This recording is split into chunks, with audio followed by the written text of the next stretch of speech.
Have you ever wondered what to do with those sick days that you've accumulated while working before your retirement date comes up? Well, I decided to use them up on a trip to Croatia with my son. It's sort of a practice run for retirement. I have three sons, and a while ago I decided I would take each one on a trip one on one, just me and him. And I've done a trip with my oldest son, and this trip here is with my middle son, and we are traveling around Croatia, and I'm not leaving any of my sick days on the table. I'm taking them and using them to make memories with him and to define our relationship in a new way because he's now an adult and I have been his mom for a long time, but he's seeing me as an adult as well instead of just a mother. We are two people traveling, figuring out places to go, where to stay, what to eat, how to navigate, and all of the nuances that go with traveling. And it's a blast. Hi, I'm Lana, and welcome to my next best life. This video is going to be about my trip to Croatia with my son and about my thoughts on retirement as that date's approaching and how I'm going to make travel a major part of my retirement years. So as we're traveling, in my mind, I'm thinking about what it's going to be like when I retire and I have more time. Right now, it's a week. I have to go back to work on the following Monday. And so my time is limited and we're squeezing in what we can. But when I retire, I'll have much more time.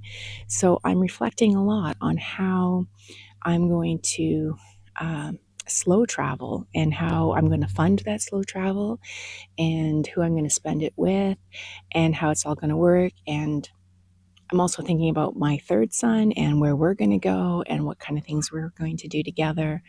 And then I'm trying to decide, should I do one final trip with all three of them and me, like a scuba diving adventure or something somewhere, because that's something that I can do to keep up with them. Because I'm not going to go on a ski trip with them or some like rock face climbing thing. My boys are very adventurous and young and active, and I can only do so many things with them. So scuba diving is on the list. These are the things I'm thinking about in the months coming up to my retirement date, but especially on this trip, because I could just do this every day. I have my tea and walking around in a garden, listening to the dogs barking in the background. Last night I heard coyotes, and this woman has some eggs. She gave us some fresh eggs for breakfast, which I'm going to have soon. And it's just, what a great life. What a great life. And these places are everywhere in the world, these little gems and slow moments. I'm looking forward to making this happen in longer stretches of time. And on a budget, I'm going to share how I'm going to afford slow travel. I do watch some other YouTubers that are helping me learn about points and different things. But what I'm excited about is here it's November, so it's past the busy tourist season. It's not so hot. It's like 18 degrees. So by the afternoon, we're in our t-shirts and could wear shorts or a skirt, but in the morning, it's a little chillier. But I know back home, there was a snowstorm while we were away, so missing that. Not that I'm a person who complains about the snow. I actually like the snow. And, but it's just nice to have a break and to get away to a new place. And there's just so many benefits to travel and just to soak it all in. Some of the things I'm thinking about as I travel on this trip is what to do with the properties that I have back in Canada. I have two, and one is on a lake, and it's currently an Airbnb, Verbo. I take private bookings, but I also use it as a staycation for myself and my friends and my family, and that's great to have in different seasons. And I plan on spending a little more time there to enjoy that after I retire. It makes me a little bit of income, just enough to be able to afford the property and keep it, but it doesn't really um, pay for, it doesn't make so much money that it pays for the other property or other aspects of my life, but it's enough to keep it. It's worth keeping for sure. And I'm hoping that as it accumulates in value and I pay down the mortgage on that, it will fund my long-term care should I need that. Or I've read the book Die with Zero. And if you haven't read that book, Die with Zero, I'll share that in the links below or whatever. And basically, spend your money while you're alive and watch watch the benefits of that while you're alive, and you can see it happen. So, if I sell that property later, and when my children are ready to buy their own home and I want to give them their inheritance while I'm alive, then I can see them being able to afford their own home, which is difficult for this generation to do. And I'd like to be able to help them, as all parents do. I have another property that's a log home, and I've talked about that in my bed building video that I released not that long ago, and thinking about converting that into an Airbnb as well. I don't think that I will make enough uh, from that kind of Airbnb setup. It's not on a lake. It's 7 acres in a forest in a kind of a neighborhood, and it's lovely and everything, but the house needs a little updating and a little bit of work, so I'd have to do some more of that. So, and I'm slowly picking away at that. So I could sell that and use that to fund some travel. But I could also keep it because there's enough land that I could put a tiny home on there to stay or rent out as a tiny home. There's just so many options, and I'm just trying to figure that all out and do the math and decide where I want my home to be. Where do I want to plunk myself when I am done traveling and when I'm in between traveling, and just the decisions that I'm making right now as I lead up to my retirement date. It's nice to have these options. I'm so grateful that I have these options. So I'm not complaining. I'm just babbling away and try as my thoughts are coming to me and thinking about what to do next. And I'm fortunate that I have all these choices. I appreciate that. And I write that in my journal all the time. So I will continue to share my plans as I come to decisions and get closer to my retirement date. And if you follow along, if you subscribe and all that stuff, you'll see what I end up doing.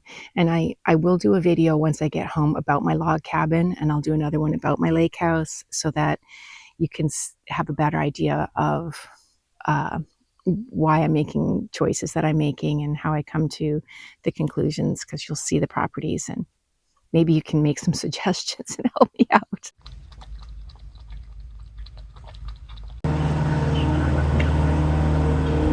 We started our trip in Dubrovnik, and here we are entering through one of the gates into the old city. And my son was so lit up at seeing all the architecture and the history of this place because he loves history especially, and he's a photographer, and he just was amazed. I loved seeing how lit up he was on this adventure.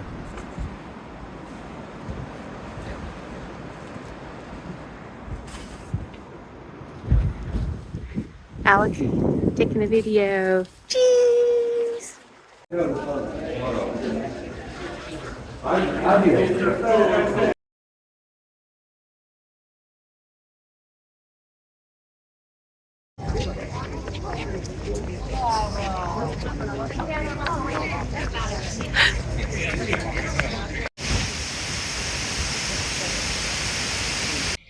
So today we are in Zadar. We spent the night in Zadar, Croatia, in this really nice, modern, new apartment. And it has this fantastic balcony where you can overlook the city. You can see the mountains in the background, and the sea is there. Zadar is famous for the sea organ, which is an architectural feature where the sea waves come into this set of stairs that are constructed to go down like steps into the seawater, and the waves push in the water, and it pushes the air through some pipes that run through the stairway, and it creates this harmonic sound like a organ in uh, rhythmic waves, and it's really cool. So we did that and checked out the sunset last night, had a lovely dinner, and today we're headed off to Plitvice, I think I'm saying it right, National Park. And it is, I'm real, this is what I'm looking forward to the most. So, and there's the church bells. In every city, there's church bells, which I think is kind of cool.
But part of preparing for retirement is to do these kinds of little test runs, little travel vacations with the kind of people that you would normally travel with, and just to prioritize your family and friends. And that's what this trip is all about. So I'm enjoying it a lot and I want more of it. And when I get home, I will make some videos that will showcase my plans and my options, and I'll go from there. So I just wanted to talk a little bit about being present more on this trip. I have been doing a lot of thinking about my retirement and what I'm going to do with my properties at home and how I can fix them up to make the most out of them and all. And I got to stop. I just need to be present and enjoy the rest of my trip, which I have been doing. We've been having such a good time. And my son and I have a relationship that is based on a lot of fun and good communication, and it's wonderful. We knew we would travel well together because we had been to Manitoulin Islands together when things first opened up after COVID, so we had a test run to travel solo together, and we knew that this would be a great trip.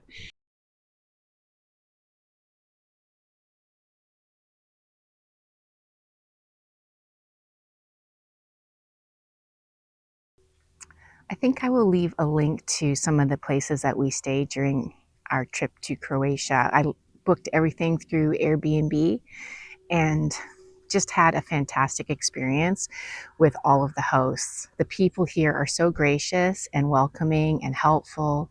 It was a wonderful experience. Here's the home where we stayed near Plitvice National Park, and it had a nice hot tub, which they call a jacuzzi, and it's just in a stunning part of the country. The jacuzzi was great last night because we were able to see the stars. Just so peaceful. I recommend this place. And also our host, Ivan, or sorry, Evan, his name is pronounced, I would say Ivan in English, but he immediately welcomed us into what I would call a man cave, I guess, and offered us some of his homemade hooch, his brandy, pear brandy, honey brandy, and some beers. He didn't speak English very well, but we were able to use Google Translate to communicate and talk about our experiences in our different countries with the economy and everything, like all kinds of topics. That was really enjoyable, and I'm so grateful to Evan for hosting us.